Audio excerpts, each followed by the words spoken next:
Basic parts of the build are Kato GP35, Cannon and Company hood end, long hood roof, inertial filter hatch, short hood doors, .040 and .010 styrene. To remove the rear section of the long hood, I started with the Kato GP35 and made cuts to the long hood behind the electrical cabinet and just below the doors. Next I decided the dimensions of the new sides and cut them from .040 styrene. Then measuring the dynamic brake hatch dimensions, I cut out the sides to accept the hatch. The new door openings were cut into the sides by measuring a pair of Cannon and Company short doors. The rear of the door openings were covered in .010 styrene to support the installation of the doors.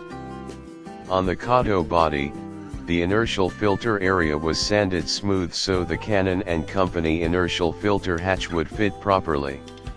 The exhaust stack was removed and filled on the dynamic brake hatch. On the long hood end, the rear headlight was removed, filled with putty and sanded smooth. The number boards were also filled, puttied, and sanded smooth. Before gluing, all the parts were dry fit to ensure everything looked right. After the body was all glued together, the unit was primed, painted, and decaled. And here are the results.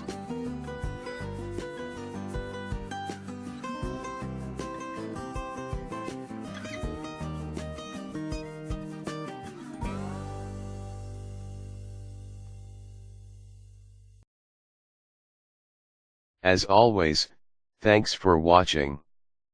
Your comments are welcome. See you next time on my channel.